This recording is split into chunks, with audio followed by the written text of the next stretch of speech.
할렐루야. 2월 동안 또 야고보서 말씀을 가지고 함께 나누고 있습니다. 우리가 지난 시간 우리 담임 목사님의 말씀을 통해서 야고보서 1장에서부터 시험에 관한 이야기를 계속 듣고 있습니다. 야고보서는 이 시험이라는 주제를 이 야고보서의 첫 번째 주제로 놓고 반복해서 그것을 설명하고 있습니다. 이는 성도가 시련과 시험의 어떤 특징과 목적을 분명하게 이해하고 분별하기 위해서, 그래서 그 일을 잘 감당하기 위해서 첫 번째 주제로 놓고 있습니다.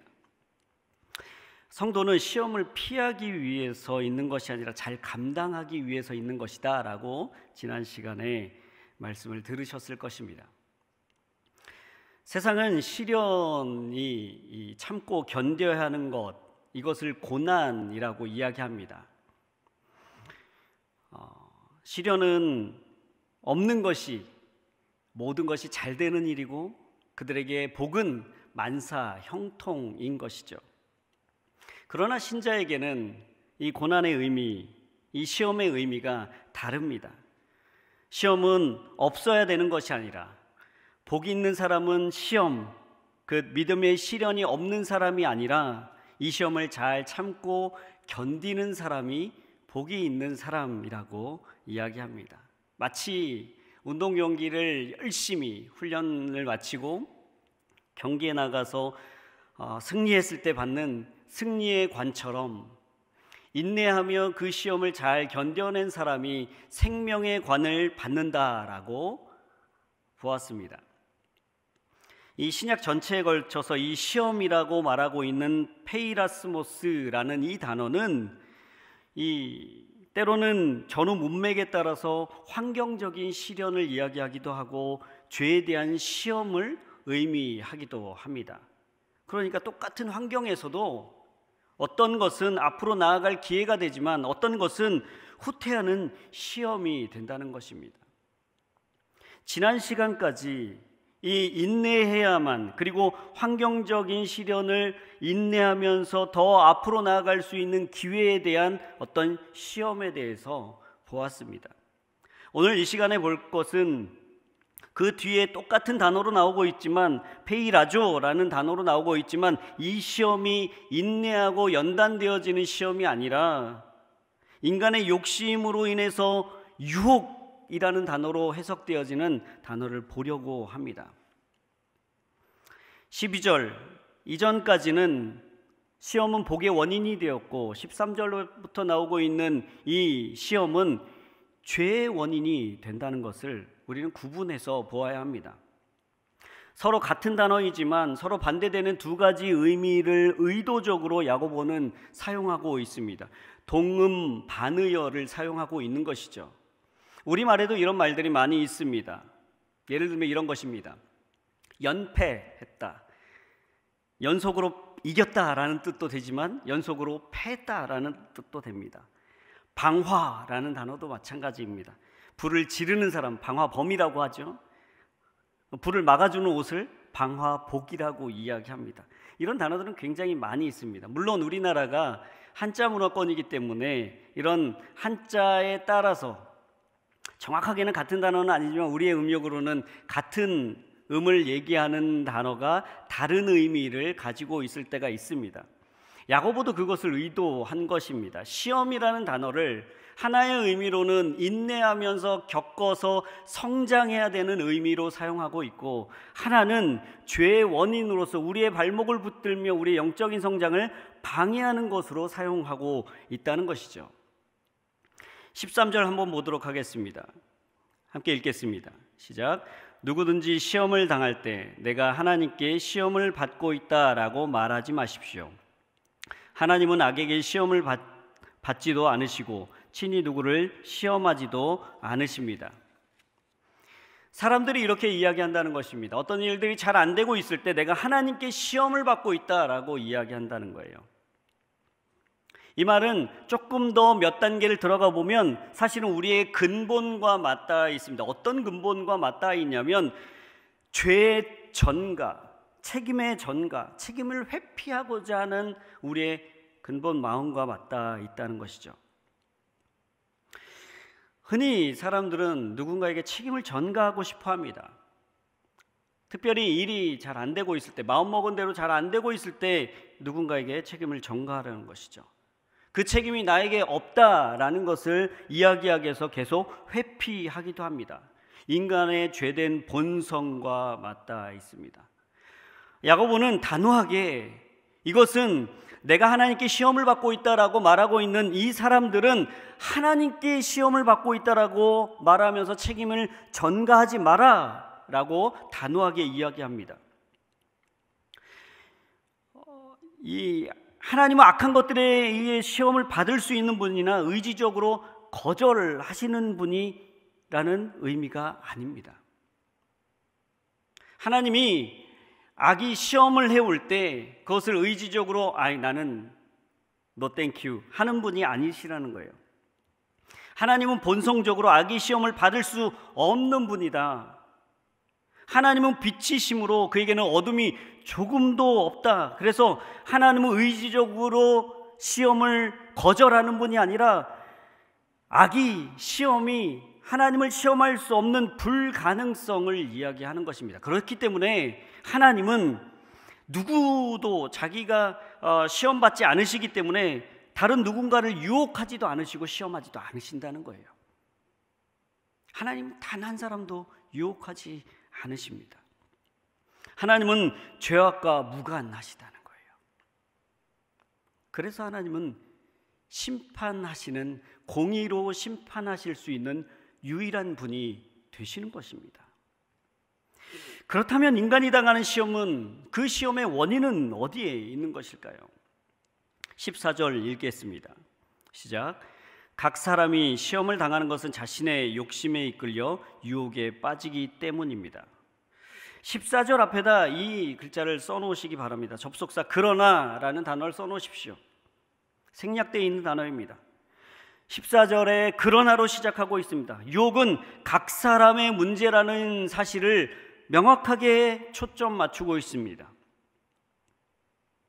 유혹의 동인이, 유혹의 이유가 하나님이 아니면 그 밖의 이유가 그 밖의 사람들에게 있는 것이 아니라 유혹받는 그 사람 자신에게 있다는 것을 명확하게 이야기하는 것이죠.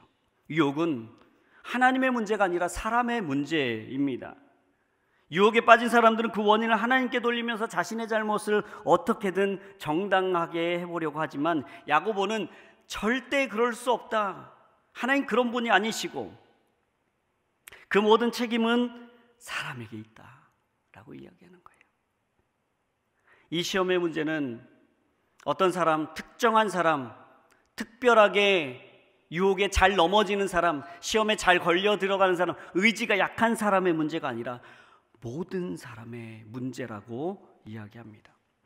이 각 사람은 각 사람, 각각의 사람을 이야기하기도 하지만 모든 사람을 이야기하고 있는 것입니다. 그렇기 때문에 이 유혹의 문제에 있어서는 모든 사람이 자유로울 수 없는, 유혹에 넘어져 욕망 가운데, 욕심 가운데 넘어질 수 있는 가능성을 모두 다 안고 살아가는 사람들이다 라고 이야기합니다. 그것의 이유는 그 사람에게 있는 것이다. 이 욕망은, 이 욕심은, 인간의 욕심은 아무리 부어도 채워지지 않는 밑빠진 항아리와 같은 것입니다. 한만 깊이 내려가도 그 바닥에 닿을 수 없는 아주 깊은 심연에 내려가는 것 같은 그런 것 아니겠습니까? 이 미혹하다라는 단어의 이 미끼의 동사형입니다. 이 미혹하다라는 단어는 명확한 의미는 미끼로 유인하다, 미끼로 꿰어내다라는 뜻이에요. 미끼는 유혹물인 것이죠.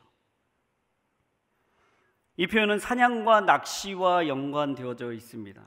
해보신 분들은 그림이 환하게 그려지실 거예요.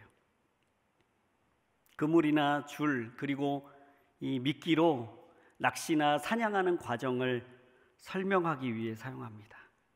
사람이 자신의 욕망에 의해서 미끼에 유인되어 끌려가는, 즉 낚이고 사냥당해 결국을 어떻게 되는지를 보여주고 있는 것이죠.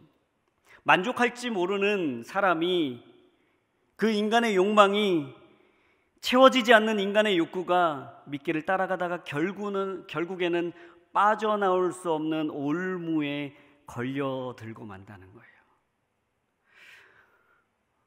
이쯤 되면 야고보는 이 시험은 하나님께 시험을 받고 있다라고 하지 말 정도가 아니라 이것의 본질은 어디에서부터 시작되었다라고 이야기해주면 속이 시원할 텐데 그렇게 하지 않습니다.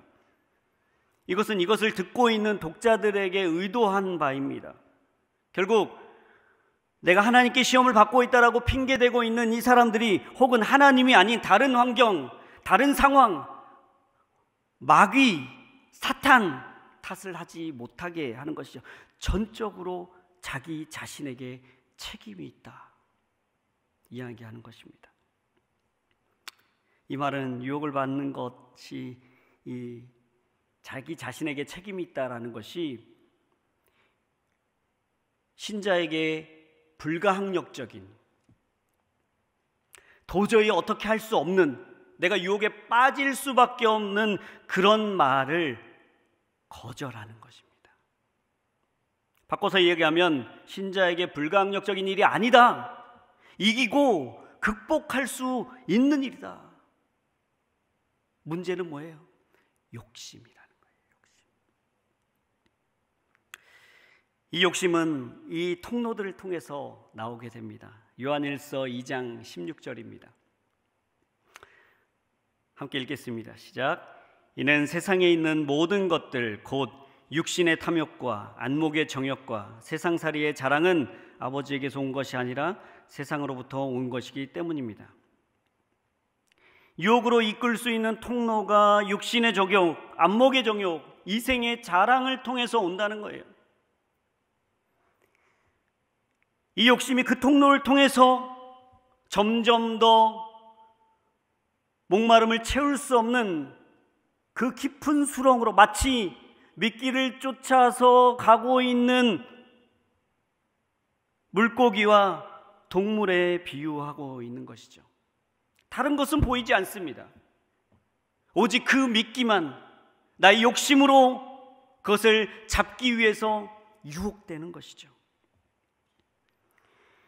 이렇게 보면 사실 탐욕과 관련된 수많은 사건들과 인물들이 성경 안에 나열되어 있습니다. 예수님조차도 시험 받으셨습니다.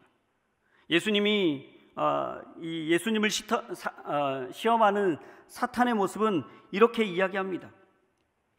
돌들에게 빵이 되라. 성전 꼭대기에서 뛰어내려보라. 경배하면 모든 것을 주겠다. 다 인간의 욕망, 욕심을 건드리고 있는 질문들이라는 것이죠. 돌들에게 빵이 되라는 것은 생존의 욕망, 생존의 욕구를 자극하고 있는 것입니다. 성전 꼭대기에서 뛰어내려보라. 지배하고자 하는 욕망, 인간의 욕망을 건드리고 있는 것이죠. 경배하면 모든 것을 주겠다. 소유하고 싶은 사람들의 그 욕망을 건드리고 있는 것입니다. 또 민수기 22장 21절에서부터 33절까지 나오고 있는 선지자 발람의 이야기를 우리는 잘 알고 있습니다. 이스라엘 백성을 저주하는 대가로 얻을 그 재물에 눈이 멀어서 저주하기 위해서 가고 있다가 말 못하는 나귀에게 책망을 듣고 있었던 선지자였습니다. 끝내 모압 왕 발락에게 가서 이스라엘 백성들을 범죄로 이끄는 그런 책략을 제공하죠. 뭐에 눈이 멀어 있습니까? 재물에 눈이 멀어 있는 것이죠. 여호수아 7장 21절에 아간의 아이성 전투를 알고 있습니다. 하나님의 명령을 거부하고 여리고성에서 취득한 이 노획물을 빼돌려서 자기 집에 숨기는 이런 실수가, 이런 욕망이 그 민족 큰 것을 바라보지 못하고 그 작은 낚싯줄 끝에 매달려 있는 그 미끼에 유혹되어서 자기의 욕심을 자극하고 있는 것이죠. 또 열왕기상 21장 1절에서부터 16절까지는 모든 것을 가진 아합 왕이 나봇이 소유한 포도원이 너무 좋아 보여서 거짓 증거로 그를 죽게 하고 빼앗지 않습니까? 사도행전 5장 1절에는 아나니아 삽비라 이야기 너무나도 잘 알고 있는 이야기입니다. 헌금의 일부를 숨겨다가. 이것을 보면서 우리는 얼마나 영적인 일도 탐욕적으로 할 수 있는지를 알아야 합니다. 이 탐욕과 탐심의 문제는 우리 인간들에게 아주 심각한, 진리의 길을 걸어가는데 아주 심각한 방해 요소였기 때문에 예수님은 공생의 기간을 통해서 가르치는 이 교훈의 약 15% 정도를 이 탐욕과 탐심과 관련된 이야기를 해주셨던 것이죠. 탐욕하는 사람들, 탐심하는 사람들,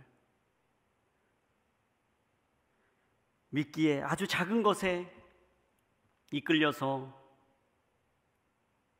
시험당하고 있는 사람들이 할 수 없는 이야기는 이제 그만이라는 말입니다. 이제 그만. 그들에게는 없는 단어입니다. 오히려 밑줄 그어져 있고 빨간색으로 쳐져 있는 글은 뭘까요? 조금 더 라는 단어가 밑줄 그어져 있는 것이죠. 인간의 죄된 속성에 빠지게 되는 것입니다. 이 탐욕은 오늘날 어떤 이데올로기보다 훨씬 더 강력한 힘을 발휘하고 있습니다. 왜냐하면 이 탐욕이라는, 탐심이라는, 욕심이라는 말이야말로 이 자본주의를 지탱하는 핵심 동력이기 때문에 그렇습니다. 물론 이제 예전에 탐욕적이다, 아주 욕심이 과하다라고 말하고 있는 어떤 우리가 알고 있는 이미지들과는 다르게 현대 자본주의 사회에서 이 탐욕은 도덕적인 악이나 이미지가 현저히 탈색되어져 있습니다. 그래서 굉장히 풍요로운 물질적인 풍요, 그리고 성장을 이루는 동력이라는 것으로 미화되어 있습니다. 일종의 선으로, 선한 것이야, 좋은 것이야 라고 포장되어져 있습니다. 이 자본주의 사회를 합법화된 탐욕체제라고도 이야기하지 않습니까? 자본주의는 풍요에 의존해서 끊임없이 성장하는 것을 전제하는 것으로 지탱해가는 체제입니다. 그러니까 그 안에서의 인간의 탐욕은 아주 필수적인 것이죠. 단테의 신곡에는 탐욕에 빠진 사람들을 윤리적이나 정치적인 차원의 보다 훨씬 더 심각한 이 사회 부패와 폐해를 낳는다라는 이유로 더 악한 악으로 간주하고 있습니다. 이 탐욕하는 사람들, 욕심에 가득 차 있는 사람들에게 나타나는 아주 대표적인 현상들은 이런 것입니다. 남과 나누려고 하지 않는 인색함이 나타납니다. 그리고 오직 자신만을 위해 흥청망청 소비하는 탕진과 낭비라는 양면성을 가지고 있습니다. 이런 속성 때문에 이웃에 대한 사랑을 극도로 제한하고 또 한편으로는 도박이나 투기나 또 다른 형태로 나타나기도 하죠. 내가 얼마나 탐욕적인가 하는 것이 궁금하다면 이 탐욕의 게이지를 보셔야 합니다. 내가 얼마나 인색한가, 내 자신에게는 얼마나 흥청망청 탕진하고 있는가. 그 게이지가 높다면 나는 욕심을 쫓아서 미혹되어서 탐욕에 가득 차 있는 인생을 살고 있다라고 확인할 수 있을 것입니다. 6세기의 그레고리우스는 이 탐욕이 7명의 딸을 가지고 있다라고 이야기합니다. 그 딸의 이름들은 배신, 사기, 거짓, 위증, 불안, 폭력, 냉담이라고 이름하는 딸들을 가지고 있다라고 합니다. 또 톨스토이는 인간의 물질에 대한 이 탐욕을 지적하면서 뭐라고 이야기하냐면 부는 분뇨와 같아서 축적되면 악취를 내고 뿌려지면 땅을 비옥하게 한다. 탐욕한 사람들이 가지고 있는 인색함과 탕진과 낭비를 정확하게 이야기하는 것이죠. 그럼 성경은 뭐라고 이야기하는가? 이 탐욕을 뭐라고 이야기하는가? 바울은 디모데전서 6장 10절에 일만하게 뿌리다 라고 이야기합니다. 골로새 3장 5절에 탐심은 우상숭배다라고 이야기해요. 에베소서 5장 5절에 탐하는 자 곧 우상숭배자라고 정의하고 있습니다. 이 탐심이 단순히 우리가 알고 있는 풍요와 성장을 이루게 하는 동력이 아니라 하나님 자리를 다른 것으로 대체하는 우상숭배와 같다라는 거예요. 어떤 이유로 이런 탐심이 우상숭배와 같은 죄로 보고 있는 것일까요? 재물을 탐하는 사람에게 재물은 곧 하나님과 같은 동일한 힘을 지니기 때문에 그렇습니다. 자신의 존재와 삶을 지탱해주고 깊이 신뢰하고 의지합니다. 깊은 평안과 안정감을 주고 미래까지 보장해 줍니다. 어떤 어려운 일을 만나도 쉽게 해결할 수 있는 편리한 수단이 되기 때문에 탐욕과 탐심으로 조금 더 많이 외치고 있는 것이죠. 이 야고보는 이 탐심을 마치 살아있는 것처럼 묘사하고 있습니다. 14절 보시겠습니다. 15절을 먼저 보시겠습니다. 시작. 욕심이 잉태에 죄를 낳고 죄가 자라 사망을 낳습니다. 욕심의 가계도를 보여주고 있습니다. 유혹은 그 자체로 끝나지 않고 다음 단계로 진행한다는 거예요. 욕심이 잉태에 죄를 낳고 죄가 자라 사망을 낳는 지경에 이르게 된다. 15절 앞에도 이런 말을 써놓으시기 바랍니다. 결국이라는 단어가 생략되어져 있습니다. 그러나로 시작했다 결국으로 끝나는 본문이 오늘 본문입니다. 잉태하다라는 말은 붙잡다, 붙들다, 임신하다라는 뜻이 있는 것이죠. 결국 이 욕심이 잉태하다라는 말은 욕심에 이끌려 유인된 후에 미끼를 덥석 물거나 꽉 움켜쥐고 있는 그 상태, 그래서 유혹에 넘어감이 사람의 적극적인 활동에 의한 것임을 나타내고 있습니다. 우리가 물속을 들여다보진 않지만 그 물속의 상황들을 예측해보면 낚시꾼이 조그만 미끼를 던져놓고 물고기를 기다리지 않습니까? 입질이 오면 움직이기 시작합니다.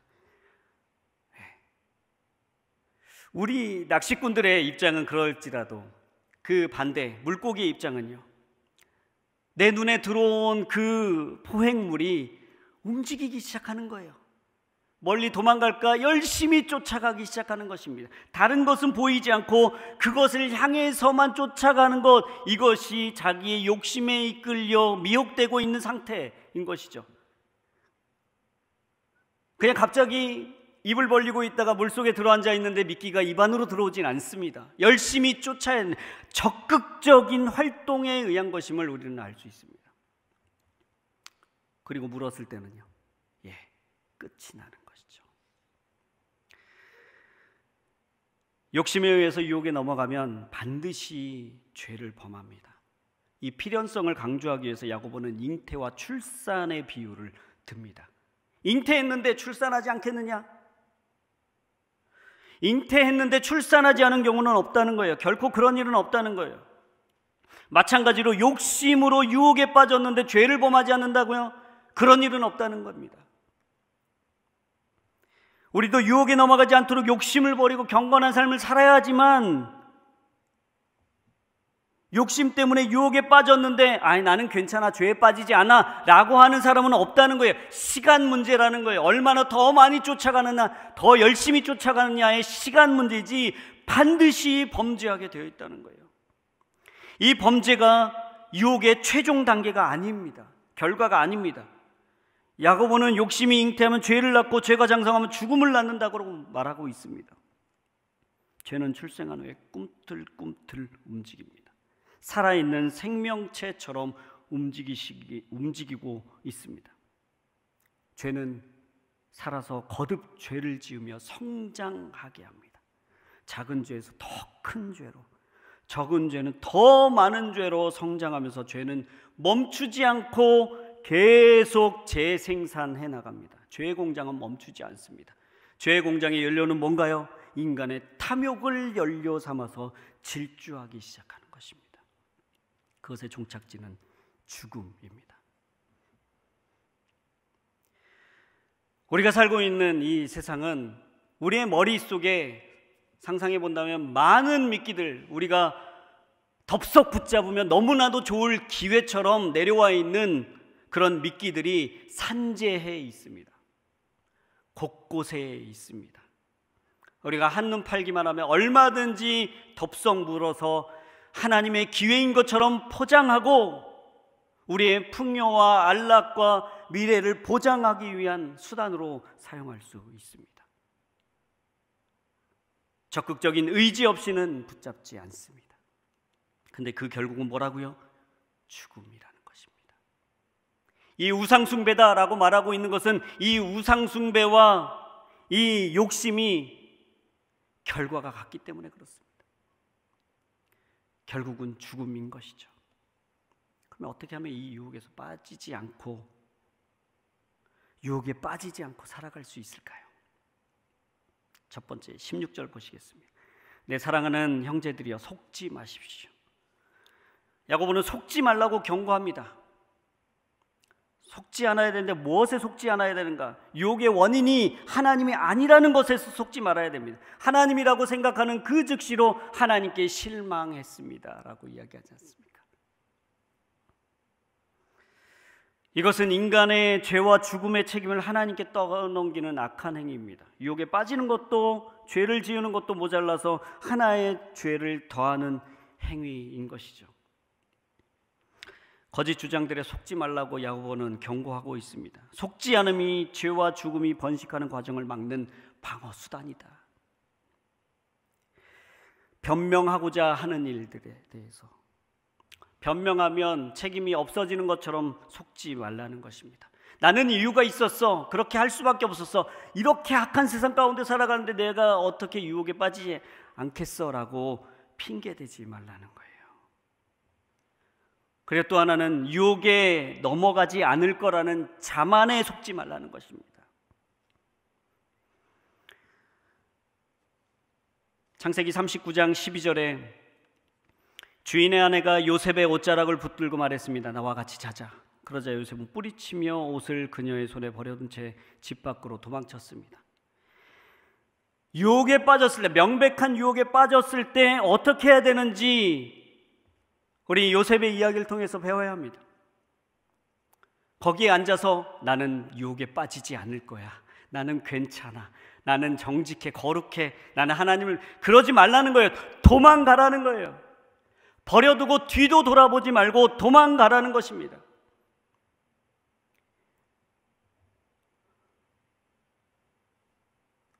못된 습관들은 이 정도는 괜찮겠지. 나는 죄에 빠지지 않아. 속지 말라는 것입니다. 그만두라는 거예요. 도망치라는 겁니다. 단호하게 끊어내라는 것입니다. 뒤도 돌아보지 말고요. 40의 나이를 불혹의 나이라고 이야기합니다. 정말 세상의 유혹에 흔들리지 않는 나이가 40이 맞나요? 훨씬 지났지만 아닌 것 같습니다. 유혹에 빠지지 않는 것은 나이가 찼기 때문에 자연스럽게 일어나는 일이 아니라는 것입니다. 유혹에 빠질 수 있는 상황 가운데서 벗어나야 되는 것이고 도망쳐야 하는 것이라는 거예요. 의지적으로 그 미끼를 향해서 쫓아가던 그것을 멈추고 돌아서라는 거예요. 두 번째 기억해야 하는 것은 좋은 것은 아버지께로부터 온다는 것을 기억해야 합니다. 온갖 좋은 선물과 온갖 은사와 좋은 것을 하나님 아버지께로부터 오는 것이라는 것입니다. 좀 더 구체적인 방법으로 알려드리면 이 온갖 좋은 것들이 하나님께로부터 온다라는 것의 마음의 끝은 어떤 반응으로 나오냐면 자족하는 삶으로 드러나게 되어 있습니다. 하나님께서 주신 것이 지금 내 눈에는 차지 않지만 하나님께서 지금 허락하신 것이 가장 좋은 것인 줄 알고 감사하는 삶을 살라는 것이죠.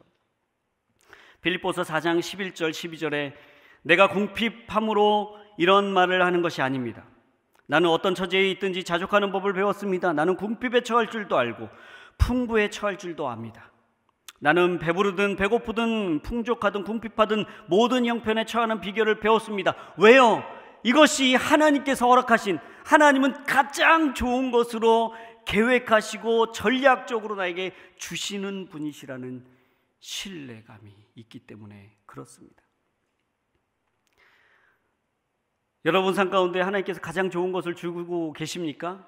그렇게 신뢰하십니까? 아멘하는 여러분 되시길 축복합니다. 때로는 환난 가운데 있고 고난 가운데 있고 내 눈에는, 내 마음에는 다 차지 않을 그 상황조차도 하나님이 가장 좋은 것, 가장 온전한 은사들로 채우셨구나라는 고백이 저와 여러분의 고백이 되기를 축복합니다. 세 번째는 그분이 어떠한 분이신지를 알아야 합니다. 17절 읽겠습니다. 온갖 좋은 선물과 온전한 은사는 위로부터 오며 빛들의 아버지께로부터 내려옵니다. 그분에게는 변함도 회전하는 그림자도 없으십니다. 정말 좋은 것을 주시는 하나님, 그 좋은 것을 주시는 하나님의 성품이 어떠하냐면 변하지 않은 하나님이라는 것이죠.